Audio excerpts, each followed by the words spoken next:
से।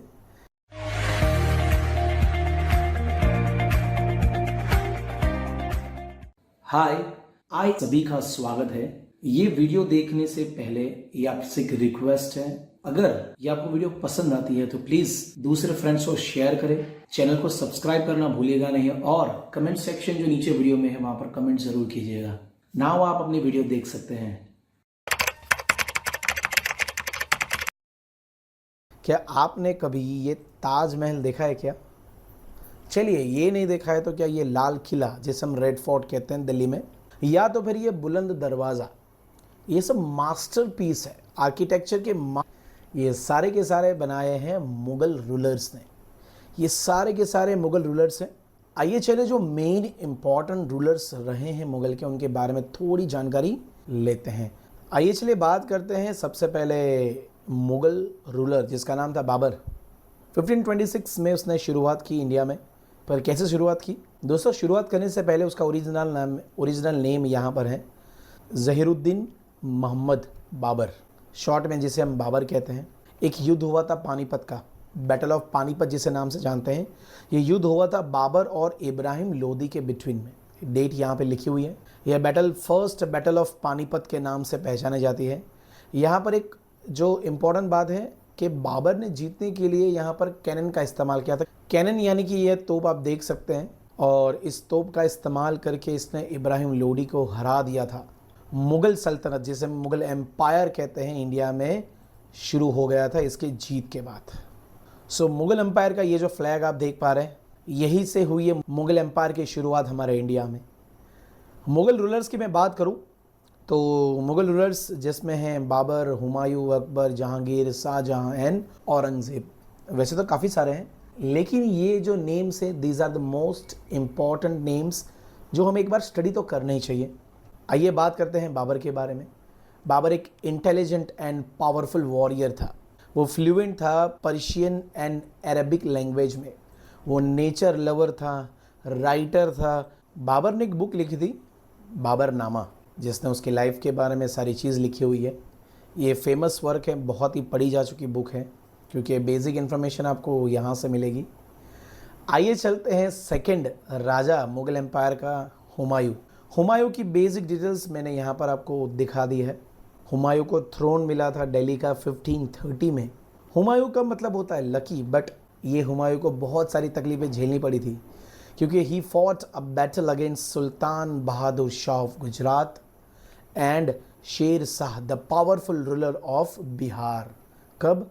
1540 में। शेर शाह डिफीटेड हुमायूं, उसने हुमायूं को हराया बैटल ऑफ कनौज में, एंड उसने हासिल कर लिया, क्या हासिल कर लिया? इंडिया। बैटल ऑफ कनौज में यहाँ पर हुमायूं हार गए थे और शेर शाह जीत के थे। दैट्स वाई हुमायूं चले गए यहाँ से, और यहाँ से भागकर ईरान चले गए। बट कुछ वर्षों के बाद वो वापस इंडिया में आ गया with the help of emperor of Iran. In 1545 उसने काबुल और कंधार को जीत लिया। ईरान के एम्परर 1545 में उसकी मदद करते हैं, और इसकी मदद के साथ साथ काबुल और कंधार हिंदुस्तान में था, उसको हासिल कर लिया वापस, एंड री एस्टैब्लिश कर दिया अपना रूल। इन्होंने अपना रूल वापस री एस्टैब्लिश कर दिया। इसी के साथ अगर मैं आगे पढ़ूं तो हुमायूं बहुत शौकीन थे रीडिंग और राइटिंग के, बिल्कुल उनके पिताजी की तरह। ही फाउंडेड एक टाउन था, शहर जिसका नाम था दीन पनाह। ये दिल्ली के नज़दीक था। एक दिन हुआ यूँ कि ये इस बिल्डिंग से गिर, और यहाँ पर एक लाइब्रेरी हुआ करती थी। इवनिंग का प्रेयर का टाइम था और गिर गए, और गिरने के कारण उनको चोट आई और उनकी मृत्यु हो गई। सो इसी तरह हुमायूं का जो पीरियड था वो ख़त्म हो गया। हम बात करने वाले हैं नेक्स्ट शेर शाह सूरी। ये एक मुस्लिम था, अफ़गान डायनेस्टी से आया हुआ। उसकी बेसिक डिटेल्स मैंने एक्स्ट्रा स्क्रीन पे रख दी है। उसका ओरिजिनल नाम था Farid Khan. He established his rule over India after defeating Humayun. आपको कनौज में जब शेर शाह ने उनको हराया, तो ये जो शेर शाह एक्चुअली में अफ़गान डायनेस्टी से एक मुस्लिम रूलर था। उसका ओरिजिनल नाम फारिद खान था या फरीद खान। उसने इंडिया में रूल किया हुमायूं को बैटल ऑफ कनौज में हराने के बाद। ये एक रूलर बन गया हुमायूं की जगह पर। उसने पूरे किंगडम में शांति ला दी। उसने ये जो बैंडिट और रॉबर्ट्स होते हैं, ये चोरी चकारी लूटफाट, ये सब शेर शाह ने बंद करवा दिया दोस्तों। इसके साथ साथ ये ओरिजिनल पोस्टल सिस्टम है उस ज़माने की, शेर शाह सूरी ने शुरू की थी। उसने कुछ ट्रेडिंग पिलग्रिमेजेस इन्स, ये होटल है उस ज़माने का होटल, जो लोग बोलते हैं ना बिजनेसमैन और जो पदयात्री आते हैं उसको रहने के लिए। उसने खुद का न्यू करेंसी भी इंट्रोड्यूस किया था, इसके सिक्के भी देख लीजिए आप। बहुत बड़ी आर्मी बनाई थी इसने। उसने एक बहुत ही लंबा रोड बनाया था जिसको लोग जानते हैं ग्रैंड ट्रंक रोड। ज़रा इस मैप में उसकी लंबाई देखिए, कहाँ से शुरू हो रहा है कहाँ पे ख़त्म हो रहा है। सो ये सब बहादुरी वाला काम शेर शाह सूरी ने किया था। आप देख सकते हैं उसका जो पीरियड था सिर्फ 5 साल का, 1540 से लेकर 1545। देन ऑल्सो इतने अच्छे अच्छे और बड़े बड़े काम। 1545 में ये मर गए। एक्चुअली में मरे कैसे, एक कैनन यानी तोप का इंस्पेक्शन कर रहे थे और वो फूट गई और इनकी हत्या हो गई। और बोला जाता है कि इनके जैसा पावरफुल रूलर कभी सिंहासन पे नहीं आया। साथ में मैं बताना चाहता हूँ, जैसे मैंने आपको पहले भी कहा, आप ये पढ़ सकते हैं जहाँ पर ये ओरिजिनल प्लेस है, ये शेर शाह की टॉम है, कब्र है। यहाँ पर कुछ एक्स्ट्रा इन्फॉर्मेशन भी मैंने जोड़ रखी है दोस्तों। उसके बाद वापस हम हुमायूं के साथ आते हैं। आपको याद होगा आगे मैंने बात करी थी कि हुमायूं 1555 में जब वापस आए थे तो दिल्ली और आगरा इसको कैप्चर कर लिया था अफ़गान्स को हरा के। अफ़गानियों को हराने के बाद वापस मुग़ल एम्पायर का झंडा गाड़ दिया था हुमायूं ने। तो हुमायूं तो मर गए। उसके बाद 1556 में आए अकबर। बोला जा रहा है कि इंडिया की हिस्ट्री में अकबर जैसा कि राजा मुग़ल का कोई नहीं था, जिसका जन्म 1542 में हुआ था। और कहाँ पर बताएं, अमरकोट। एक्चुअली में अमरकोट एक हिंदू राजपूत किंगडम था, वहाँ पर इनका जन्म हुआ था। अब तो आजकल की तारीख में ये पाकिस्तान में है। और मुग़ल के राजकुमार बने अकबर सिर्फ 14 ईयर्स की उम्र, मतलब 14 साल की उम्र में, जब उनके पिताजी हुमायूं की डेथ हो गई।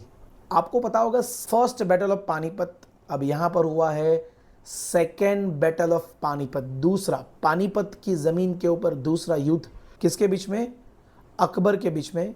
यहाँ पर ये जो आप देख रहे हैं युद्ध, ये आप दो लोग देख रहे हैं, अकबर एंड राजा हेमू, इन दोनों के बिटवीन में हुआ। लेकिन अकबर यहाँ पर जीत गए थे और हेमू जी हार गए थे। दोस्तों आगे हम बात करते हैं, जैसे आप देख सकते हैं अकबर ने एस्टैब्लिश किया था पूरा रूल। मतलब दोस्तों इस मैप के ऊपर ध्यान दीजिए, देखिए पंजाब से लेकर बंगाल तक और दिल्ली से लेकर गुजरात तक, ये पूरा का पूरा जो एरिया आप देख रहे हैं ये अकबर ने कैप्चर किया था दोस्तों। इसके बाद famous battle of Haldi Ghati, आप देख सकते हैं हल्दी घाटी का युद्ध।